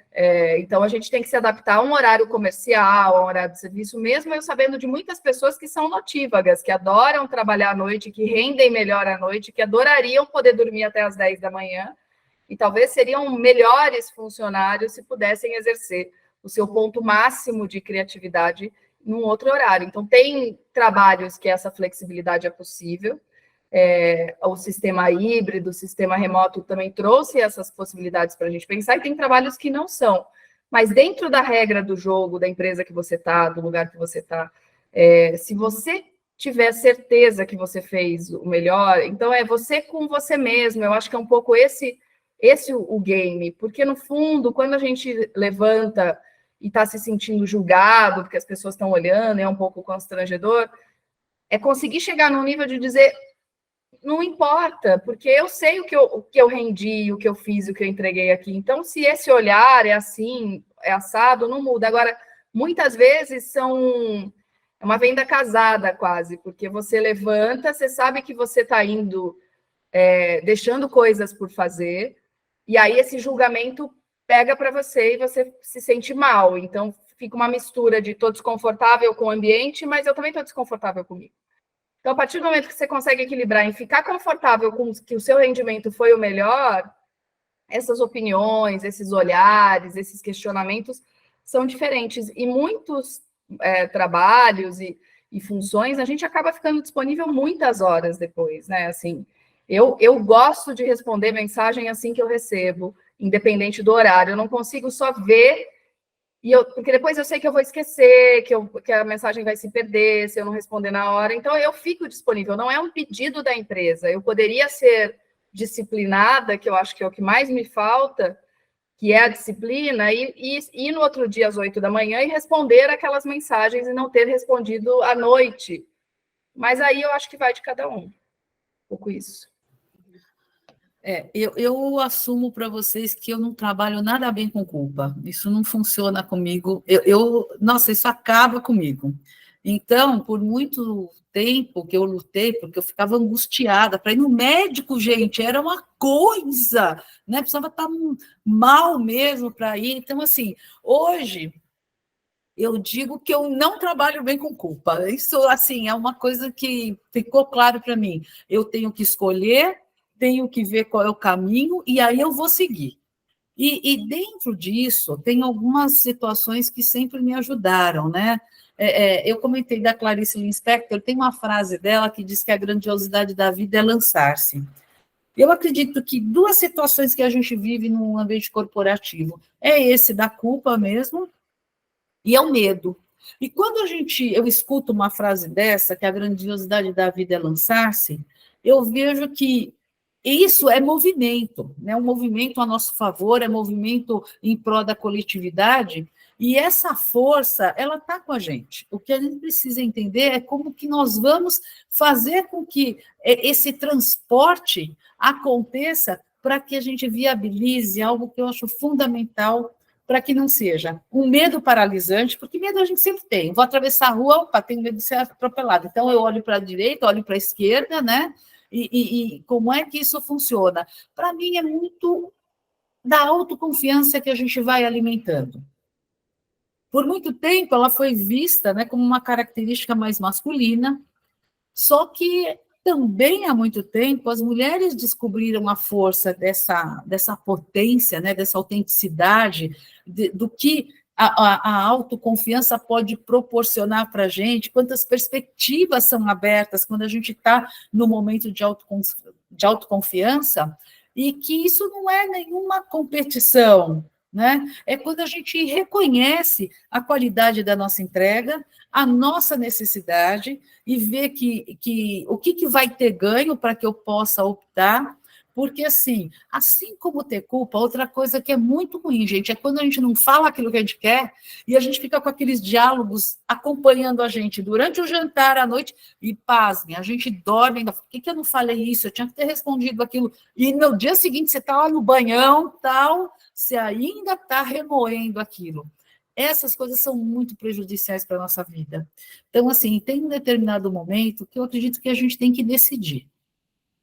Como é que a gente vai fazer para agir de uma maneira extremamente humanizada e plural, como é algo que a gente está caminhando e fortalecendo, mas como também eu me respeito, me autoconheço, me autodesenvolvo e tenho uma autoconfiança que me possibilita fazer algumas coisas sem que eu cultive medos medos e culpas, porque é muito difícil viver com culpa. Então, eu vejo que a melhor forma é que a gente possa enfrentar, ver a melhor forma que nós temos de superar, cada um fazendo as suas escolhas, porque a vida é feita de escolhas. E ver qual que seria, quando eu falei para vocês, né, que quando eu descobri que eu poderia ser minha melhor amiga ou meu pior inimigo, é nisso, é que proporcionalmente eu tenho que ver o quão perigosa eu estou sendo comigo mesma, ou quanto que eu posso optar para ter a minha amizade, para que eu possa ter algo que eu li num livro daquele professor de Harvard sobre felicidade, que ele diz que a felicidade vem antes do sucesso, né? Então, quando a gente começa a ver cada dia como uma nova oportunidade de a gente se desenvolver, da gente poder realmente se defender de algumas coisas, a gente percebe que existem alternativas para que a gente possa. Uma delas, por exemplo, já avisa que semana que vem tem médico, que vai sair antes. Isso, no começo, dá um alívio interno brutal, galera. Isso ajuda a gente até a se fortalecer, né? E porque, por outro lado, a gente tem que reconhecer essa importância, reconhecer esses desafios, para que a gente não impute essa responsabilidade no outro. Não é que todo mundo fica me olhando, é que a empresa cobra isso. Eu não sei se a empresa cobra. Eu tenho que ver o que é melhor para eu fazer e qual é a maneira. A gente acabou de escutar, né, que comunicação não é o que eu falo, é o que o outro entende. Então, da mesma maneira, a gente tem que se a gente quer ser protagonista, né? A gente não quer tanto ser protagonista da nossa vida, então a gente tem que buscar despertar para essa situação, e ela começa quando a gente reconhece na gente mesmo esse sentimento que ele é verdadeiro, de como a gente se coloca, de como a gente amplia isso. Pode parecer fácil, mas não é. Isso aqui tem muita terapia, tem muito coach, tem muito mentoring, para que a gente possa, que eu possa chegar para vocês hoje e compartilhar esse contexto, né? As nossas atitudes, elas são um ingrediente do nosso equilíbrio, né? Que vão construindo a nossa força interna para essa transformação. Então, quando a gente fala que a transformação ela começa de dentro para fora, é verdade. Aí eu volto a dizer, entra o autoconhecimento, entra a ampliação de horizontes, entra aquela sistemática de que a gente dorme não apenas para sonhar. A gente dorme para a gente sentir que a gente descansou, para sonhar, só que aí, galera, a gente acorda para conquistar. Aí é que a coisa fica poderosa, né? É aí que a situação ela se transforma de uma maneira extremamente significativa. Então, eu convido, né, todo mundo a pensar como eu tive pessoas que falaram isso para mim e eu revisitei. Eu achava que na época, quando eu escutava isso, né, principalmente numa terapeuta que eu tive, eu falo, nossa, eu vim para essa terapia só para apanhar, impossível, isso está me fazendo, é um sofrimento, né? Mas essas situações me levaram até essas percepções e que eu acho que, se foram importantes, elas podem ser importantes também. Muito cuidado, né, com como a gente conceitua e como a gente se rotula. A gente não pode se rotular, a gente tem que se olhar de uma maneira positiva, porque nós somos seres positivos, nós somos seres talentosos, nós somos seres com competências técnicas e comportamentais incríveis. A gente tem que se aplaudir, galera, assim, para que a gente se fortaleça e ninguém vai falar, tá sendo mais cedo, hein, Ju? Não, eu agora estou aprendendo a parar. Eu falei que na minha carreira eu só aprendi a correr, eu não sabia parar. Agora eu estou aprendendo a parar. Mas deixa eu só dar as boas-vindas para a Silvia. A Silvia conseguiu entrar, gente. Opa! Peço desculpas. Agora que eu vi. Tudo bem, Silvia? Tudo bem, Glaucimar? Ô, Silvia, obrigada, Ju. Olha, um prazer. Eu sei como deve estar corridíssima a sua agenda, né? Como presidente da Embrapa, é uma honra. Vou pelo menos fazer uma pergunta aqui, gente. A gente precisa deixar a Silvia falar um pouco. Silvia, você quer contar um pouco da tua trajetória, rapidinho? Sim, posso falar. Bem, primeiro agradecer a Ju aí, a Agrotus, pelo convite. É um prazer estar aqui com a Glaucimar. Eu estava ouvindo ali a Glaucimar, já me inspirou aqui. E estar com essas lideranças femininas aqui. Na verdade, para aqueles que não me conhecem, meu nome é Silvia Mascoá, sou pesquisadora da Embrapa de carreira. Eu tenho 33 anos de empresa. E vou contar um pouquinho para vocês da minha história. Eu, na verdade, não sou agrônoma, né? Porque a Embrapa é a empresa brasileira de pesquisa agropecuária, vinculada ao Ministério da Agricultura, e eu fiz computação. Naquela época, eu me formei em 88, naquela época, todo mundo falava, nossa, mas a computação está longe da agropecuária, mas eu tive a oportunidade de ser o primeiro time de pesquisadores da área de exatas, de entrar junto com os agrônomos, veterinários, para pensar nas soluções para a agropecuária. Então, assim, eu tinha acabado de sair da graduação, e até hoje, vou contar um caso para vocês, até hoje minhas colegas de faculdade lembram disso. Eu falava assim, a computação ela tem que ter um propósito maior, porque eu via muito colega indo para a área comercial, ou só para desenvolver o software, mas não, eu queria um propósito maior.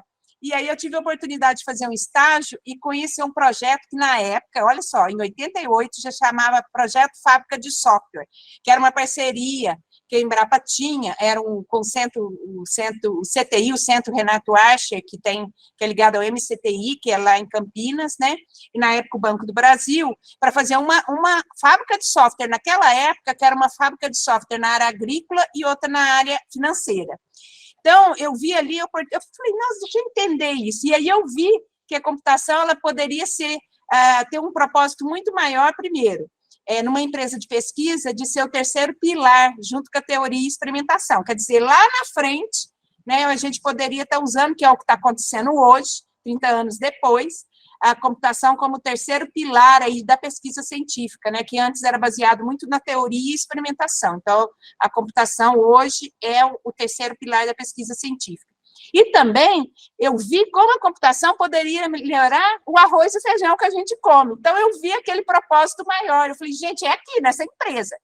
Então, eu acho assim, começar a falar de liderança, eu acho que essa paixão, viu, Ju, que eu trago comigo, que eu acho que muitas pessoas falam, está nos seus olhos. Eu falei, mas porque eu comecei a ver a importância, imagina, a Embrapa está fazendo 50 anos esse ano, 2/3 do tempo da Embrapa, eu já estou dentro da empresa, entrei, a empresa tinha 17 anos, né? Então, eu comecei a ver, a gente viu toda essa revolução da agropecuária, né, que transformou toda a agricultura tropical, e isso muito baseado em ciência e tecnologia. E eu vi o propósito maior naquelas atividades. Então, eu acho que esse é o primeiro ponto da liderança que eu gostaria de destacar. A gente trazer essa paixão, eu acho que a gente ser muito autêntico naquilo que a gente faz e fazer o que a gente gosta, né? Então, assim, não adianta eu ficar me torturando, de repente, no emprego, se eu não estou satisfeita, eu acho que a gente tem que ser muito autêntico. Isso eu gosto de fazer, por exemplo, no meu caso, ciência, né? Eu quero fazer ciência, então eu tive que aí outra, é outro ponto. Fazer ciência, eu tinha que me preparar. Eu entrei com a graduação na Embrapa. Então, se eu queria ir para a área de pesquisa, eu precisava fazer mestrado e doutorado. Então, eu tive que correr atrás. Então, é me capacitar. Então, eu acho que, sim, até independente de ser homem ou mulher, eu acho que a questão de você ter um sonho, ter aquilo como meta e se capacitar para aquilo. Então, eu fiquei 20 anos mais ligado à pesquisa diretamente, mas eu percebia que eu acabava puxando liderança em projetos. Aí, quando foi em 2009, eu entrei na Embrapa em 89, eu participava de vários projetos de pesquisa, só para falar para vocês, eu fiz meu mestrado, meu doutorado na área de inteligência artificial, terminei há 20 anos atrás, nessa área de IA, quando eu pedi o doutorado na Embrapa, em 2000, na área de IA, falei, o que é isso? O que a inteligência artificial vai ajudar a gente aqui na agropecuária? Vai demorar? Eu falei, não, mas nós temos que nos preparar que ela está batendo na porta. Então, 20 anos depois, a gente está vendo aí toda essa discussão da inteligência artificial. Então, esse olhar lá para frente também foi um dos pontos que também me trouxe, né? Foi me abrindo portas dentro da empresa, né? Para que eu pudesse... Aí, logo eu entrei na gestão, já faz 13 anos que eu estou na gestão, assim, mais diretamente. Eu liderava projetos de pesquisa, mas na gestão mesmo da empresa, eu fui chefe de pesquisa da Embrapa Agricultura Digital em Campinas, de 2009 a 2015.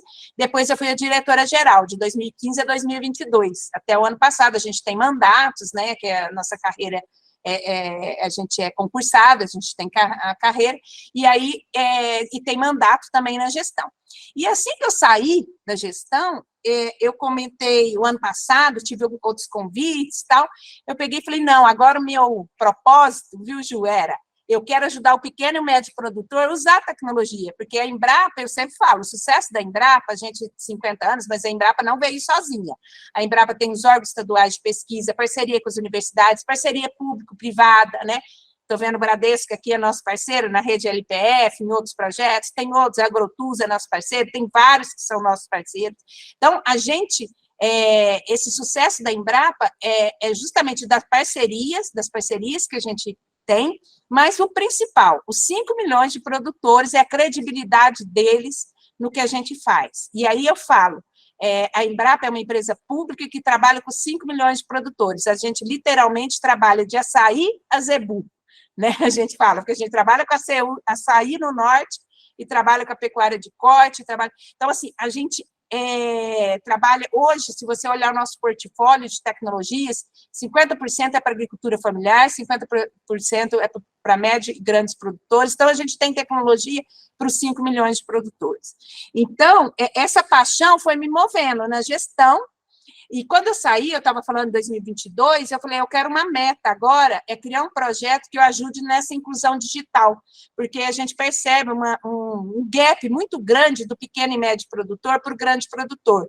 E não sei se todos aqui sabem, mas assim, dos 5 milhões, apenas 10% é considerado grande produtor, né, que é os produtores de grandes commodities e tal.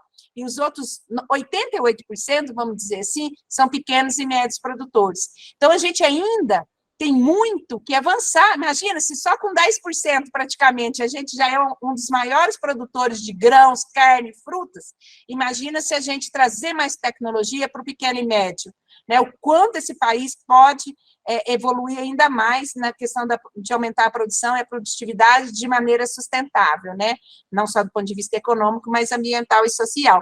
Então, eu comecei com esse projeto, é um projeto até da FAPESP, que eu aprovei no final do ano passado, eu falei, agora eu vou me dedicar a criar esse projeto, e realmente é um projeto interessante, porque ele pensa em criar 10 pilotos pelo Brasil todo, para fazer essa inclusão digital para o pequeno e médio, mas daí veio esse desafio da presidência da Embrapa, né? Agora, no começo desse ano, comecei a ser sondada e tal, nunca pensei, assim, não foi uma meta a presidência da Embrapa, na verdade, eu sempre tive uma paixão pelo que eu faço, então, eu sempre me entreguei, trabalhei muito com tudo, para entregar meus resultados, e hoje eu vejo assim, um reconhecimento, eu fico feliz pelo reconhecimento desse meu trabalho, que eu me dediquei à empresa durante 30 anos, né?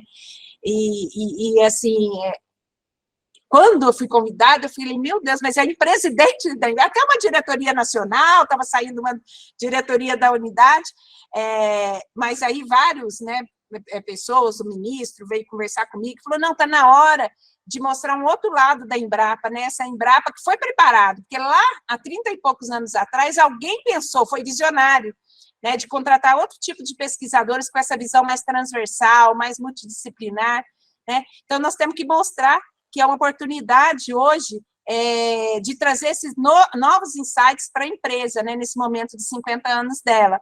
Aí eu fiquei pensando, falei, olhando a trajetória, né, falei, acho que a missão dada, né, vamos lá.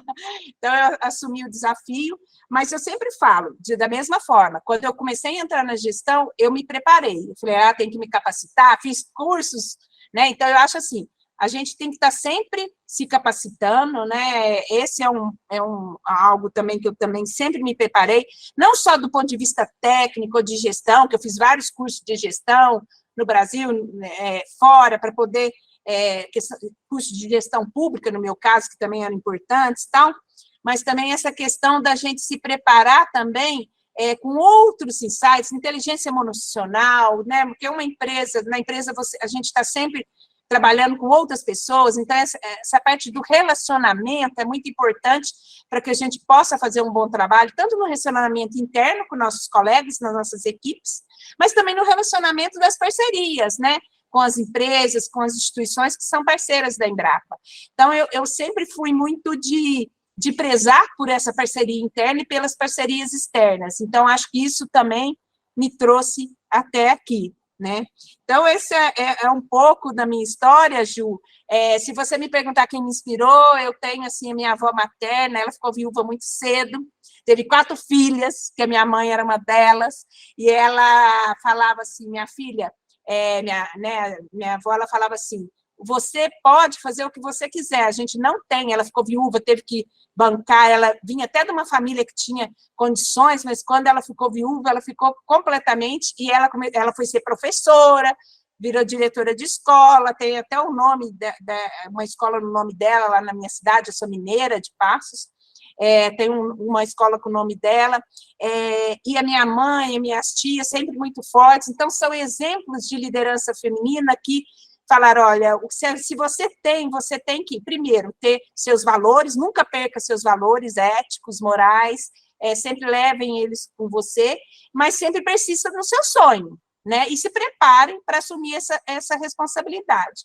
E eu acho que aí, Ju, eu acho que uma diferença da mulher, aí desculpa os homens, a gente nessa caminhada tem que assumir vários papéis, na verdade, ao mesmo tempo. Então, eu sou casada até perdi as contas, há 32 anos, tenho 2 filhas, uma de 27, que é médica hoje, tenho uma outra filha de 17, então, no meio, assim, eu até brincava, eu fiz o mestrado, nasceu a primeira filha, depois eu fiz o doutorado, nasceu outra filha. Então, assim, sempre tendo que trabalhar, me capacitando, mas também cuidando das minhas filhas, do meu marido, então, assim, papel, né, na vida pessoal, na profissional, sempre trabalhando, eu sempre procurei esse equilíbrio, porque esse equilíbrio, aí eu vou pegar uma fala da Glaucimar, esse equilíbrio é que me fazia feliz. Não adiantava só me dedicar ao trabalho e não ter minha vida pessoal. Então, essa estrutura familiar, para mim era muito importante. Então, no final de semana,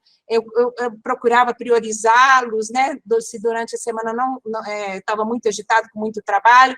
Então, assim, sempre esse equilíbrio me trouxe forças para eu, na minha caminhada.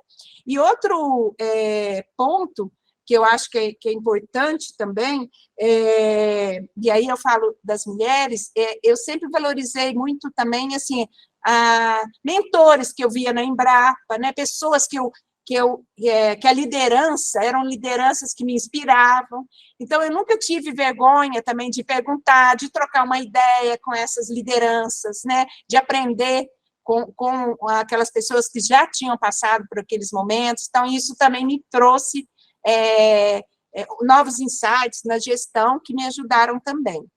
E para finalizar, que eu já falei muito, Ju, para finalizar, só contar para vocês que eu acho que a gente está no momento, e aí serve para todos nós, que a gente Não, eu estava falando dos papéis das mulheres, né? Primeiro, antes essa questão de fazer vários papéis, na verdade, acaba trazendo, acho que é uma qualidade que a mulher tem, que eu costumo falar que é da plasticidade da mulher, da capacidade de adaptação para diferentes momentos. Então, isso eu acho que é algo diferente que as mulheres têm, se souberem explorar, acaba destacando também. E o último ponto é que a gente está, aí é para todos nós mesmos, nós estamos num momento que é tudo muito dinâmico, né? Então, eu acho que a gente toda hora tem que estar aprendendo com os outros, é uma troca, seja gerações mais novas, seja gerações anteriores a gente tem que estar disposto para aprender, mas também desaprender e reaprender. Nessa minha caminhada, eu tive que reaprender muito, né? Eu sou do mundo da tecnologia, então toda hora tinha que estar aprendendo, reaprendendo. Mas na gestão, nas relações de trabalho e tal, isso também sempre teve muito comigo, né? Se eu ver que não está o caminho certo, se eu precisar voltar atrás para tomar uma decisão que seja melhor para todos, eu não tinha problema com isso. Então, isso também me ajuda muito na gestão. Aprender, mas desaprender e reaprender quando necessário. Então, é mais ou menos isso, Ju. Não sei se eu falei tudo, mas que você gostaria, mas... Já deu uma aula. Ali para perguntas. Eu falei, eu não preciso nem fazer pergunta. Eu não sei, a gente estourou um pouquinho o tempo, talvez não dê para abrir para pergunta, né? Para o pessoal perguntar, mas eu tenho certeza que, acho que pelo vínculo, né? Que a gente já criou de proximidade, se tiver alguma questão, a gente falaria, né? Assim, especificamente. Eu conheço, né? Particularmente, eu conheço o trabalho da Silvia aí no ecossistema agro, né? De tecnologia, uma pessoa muito presente, né? Então, eu assim, realmente por causa do horário, para a Thaís não puxar minha orelha aqui, que eu estou atrasada, mas eu queria agradecer, em linhas gerais, do Alcimar, Liege, Silvia, foi, assim, muita experiência. Eu já era fã de vocês, agora eu tenho certeza que vocês ganharam a admiração de vários agrotoolers. A Glaucimar, em especial, foi incrível, engajadora de pessoas, né? Eu posso dizer por mim que hoje ela foi extremamente generosa comigo, então eu ainda sou uma aprendiz aí em alguns papéis e fiquei muito feliz. Liege, nossa cliente parceira, empoderadaça, é a nossa principal incentivadora de expansão de liderança feminina na Agrotus há muitos anos, antes de eu chegar, né, Liege? Já faz provocações. E Silvia, esse orgulho de acompanhar seu trabalho, poder presenciar e ver, infelizmente, aí com o tempo esgotado, mas tenho certeza que todo mundo aí com uma excelente entrega, né? Tem que ter bis, hein, Ju? Tem que ter. Tem que ter bis. Passou o tempo, mas se eu não estou vendo errado, nós estamos ainda com 131 pessoas, e o que a Silvia falou, só essa pegadinha. Eu fui fazer um curso na Singularity, e a primeira tela, Silvia, era o mestre Yoda com sabre de luz. Unlearn to learn you need. É o que a Silvia falou, desaprender para aprender você deve. É isso aí. A hora que ela falou, eu me reportei lá para o mestre Yoda. E é isso também que a gente estava falando, sabe, Ju, de como isso é importante, é um mecanismo que a gente pode pôr a mão e fazer a mudança, né? Isso aí. E aí tem que ter bis mesmo, viu, Ju? Glaucimar, e a gente... às vezes até um presencial, vamos fazer um evento e poder... A gente quer gostoso também. Não, vai ser uma honra, gente. Eu já peço desculpas também, viu, gente? Mas realmente... eu assumi a presidência esse mês, está uma loucura aqui com a agenda, mas eu não quis, pelo menos, passar para falar um oi para todos vocês, viu? Não, muito importante, Silvia. E ficou, acho que, um monte de pergunta, né? Eu recebi algumas, eu não tive tempo de fazer. A gente fica ainda aí, acho que todo mundo assimilando tudo que foi dito, mas eu acho que o BIS é a melhor hipótese que a gente tem, para também não estender. O que você acha, Thaís? Faremos BIS com certeza, faremos presencial, vamos continuar a pauta, acho que é super relevante. A Agrotus cresceu bastante em termos de número de mulheres nesses últimos anos, em média a empresa inteira hoje é mais ou menos uns 45%, esse número se repete nas posições de liderança, E a gente vem abrindo esse espaço, entendendo quanto essa pauta é relevante, e como é que a gente pode levar isso para frente, né? Então, acho que devemos continuar com certeza a temática. Vocês estão melhor que a Embrapa, viu? A Embrapa ainda na gestão, 40% é de pesquisadores, mas na gestão, hoje, a gente ainda é 25%. Na época que eu fui chefe, era 10%, agora já está 25%, mas... Está aumentando. Tá Aí, aumentando. Thaís, a gente pode, na verdade, receber muitos inputs da Sílvia, porque quando a gente fala hoje de ESG, as pessoas estão mais olhando o social, né? Mas a tecnologia, a inteligência artificial, ela é transversal e ela muda jogo, né, Sílvia? Então, acho que é um assunto que a gente pode explorar mesmo, independente da área que nós atuamos, porque é uma realidade onde a tecnologia, em algumas empresas, ainda não se deram conta que esse é um negócio estratégico, né? E como a gente pode ter a tecnologia. A Sílvia pode dar show aqui, como ela tem agora, para a gente sobre isso também, viu, Thaís? Com certeza, a gente vai começar a envolver vocês em vários temas aqui relevantes e que dá para fazer várias trocas. Acho que tem só começando, né, Ju? Não, só começando. E o próximo presencial eu gosto da ideia, viu? Fica já o convite, assim que a gente tiver uma data e eu conseguir conciliar a agenda, eu acho que vai ser super rico para a gente conseguir também aproveitar mais, né? Aproveitar mais o tempo, né? Porque realmente ficou espremido, Silvia, também. Mas eu até, Glaucimar, eu vi que você fez algumas perguntas, se quiser uma última palhinha aí da Silvia, a gente aproveita. Isso de tecnologia. Quer falar um pouco, Silvia? Como é que está essa questão de SG, mulheres agro, tecnologia? Essa plateia, Silvia. Eu costumo dizer, o pessoal fala muito essa questão de tecnologia, inteligência artificial, que muitas vezes moda, né? Isso é uma moda, vem, sai. Na verdade, eu acho que é importante aí, independente do setor financeiro, saúde ou agro, que é onde eu atuo, a gente vê que o que está mudando tudo isso é a visão do consumidor.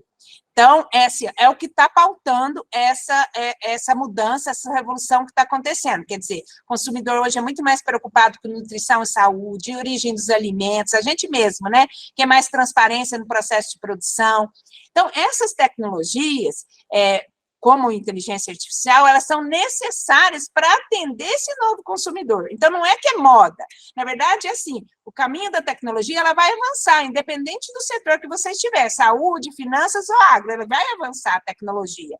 Mas o que acontece? Conforme o mundo, né, vai evoluindo e as tecnologias vão evoluindo, no caso do agro, o consumidor hoje, ele quer essa transparência. O único modo da gente trazer isso para o consumidor e atender, tanto no mercado interno quanto no mercado externo, é incorporar essas novas tecnologias. E aí eu estou falando, desde um selo de sustentabilidade, que entra no ESG, na questão de governança, de ambiental, social. Para a gente trazer isso, nós temos que trazer indicadores. Para a gente trazer esses indicadores nas empresas, a gente precisa usar a tecnologia para mostrar esses indicadores. Então, a gente tem que trabalhar desde a organização dos dados até com os modelos que vão, né, fazer as análises de dados e gerar esses indicadores. Então, por isso que a tecnologia é muito importante nesse momento, ela veio para ficar, né? A inteligência artificial tem as questões éticas que a gente tem que pensar, porque ela está evoluindo cada vez mais rápida, né? Mas ela também, hoje, vai chegar um momento que a capacidade humana de entender os dados, as informações, vai ser cada vez mais limitada. Hoje nós temos sensores, né? Vamos pegar uma coisa básica, eletrodoméstico, né? A gente recebe mensagem, máquina de lavar que já acabou de lavar, já manda mensagem para a televisão, para o seu celular, já está tudo conectado já.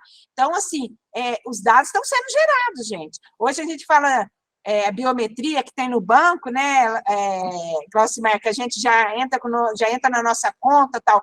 Quanto tempo esses dados estão sendo armazenados? Vocês já pararam para pensar nisso? Então, assim, são dados que vão ser armazenados e vai chegar uma hora que a capacidade humana é limitada para analisar esses dados. Então, a inteligência artificial, né, toda essa parte de machine learning, deep learning, tudo isso que a gente ouve falar, é uma forma de você transformar esse dado bruto em informação e conhecimento para melhorar a tomada de decisão no seu negócio.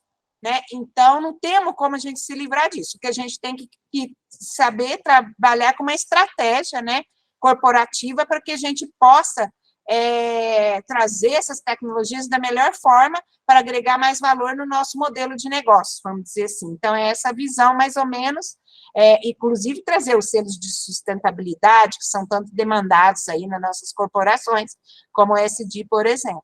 Então, eu enxergo mais ou menos isso, viu, Glaucimar? Mas aí a gente pode discutir no outro momento como aprofundar aí essas discussões mais detalhadas, né, dar exemplos de como a gente vem usando essas tecnologias na Embrapa, tá bom? O consumidor, ele também tem carência de conhecimento, né, Silvia? Ele está aprendendo e cabe a nós essa preocupação de poder levar esse conhecimento, tá? Tá tudo muito novo. A verdade é que aqui a gente tem uma realidade que pós-pandemia, como a Silvia falou, acelerou muito. Aqui, ó, 92% das transações do banco são feitas pela internet hoje, gente. Olha que coisa que a gente nem podia imaginar. Então, assim, é bacana, né, Silvia, a gente saber como é que também está sendo esse movimento para a gente acumular e se preparar para atender quem é o nosso cliente. Aqui a gente está entre nós, você vem primeiro, eu tenho que colocar o cliente em primeiro mesmo, né? Então, é isso aí. Maravilha, Silvia. Então, gente, muito obrigado. Infelizmente, encerrando mesmo. Muito obrigada aos AgroToolers pela presença, minhas 3 convidadas especiais, e a gente marca o próximo. Combinado. Obrigada, Ju. Obrigada, gente. Ô, Fernando, obrigada pela hashtag, viu? Vai te adotar. Você quer ser adotado? Eu vi também. Eu não quis fazer polêmica. Muito Tchau, bom. tchau, gente. Obrigada.